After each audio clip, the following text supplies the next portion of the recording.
run-up to GCSEs and A-levels are suffering the most from time out of school and college because of the pandemic. The findings form part of a new report looking at the well-being of more than 60,000 students. Sky's Laura Bundock has the detail.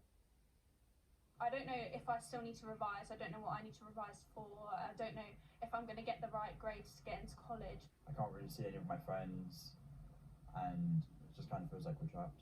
Staying in one place just kind of leaves your thoughts tied to that room, and if you stay in that room, then you continue having those bad thoughts. Ask any teenager with exams this year how they're feeling, and it's likely this is what you'll hear. 15-year-old Coco struggles finding space to work. I have my siblings running around and stuff, and it's just really tricky to try and focus on that work.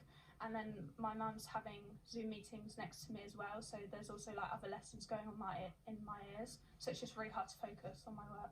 For Sammy, it's the sense of isolation. It's quite lonely, to be honest, because I expected this year to go out because now I'm 16 and meet with my friends, go places, but can't really do any of that now.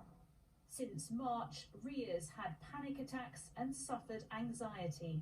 I was worrying about things that I knew that wasn't in my control. For example, school, which I think is, a worry for a lot of teenagers, whether they're into school or not. They're still exams and tests and all of that.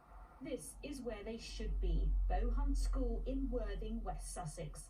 Since classrooms first closed, the school joined a huge study monitoring the pandemic's impact on students. Things started to emerge, such as children that didn't have a routine were struggling more than others, those that didn't have a quiet place to work, those that weren't getting outside, those that weren't exercising. And so then we were able to act on that information at a school level, but also at an individual level. The school made changes and pupil well-being rapidly improved. Bohunt School's one of over 160 which took part in the study. It tracked 62,000 children for 7 months and found GCSE students had the lowest learning, motivation and well-being scores, and disadvantaged pupils were falling further behind. But it's not all bad news. There are really significant challenges that we're going to have to navigate through the sector, but I actually think as long as you give schools tools to understand needs in their setting and then to adapt and respond to those challenges, I think there is also a lot of opportunity that may be able to come out of this period as well. GCSE students are finding it toughest, but there's hope and proof with help and support they'll make it through.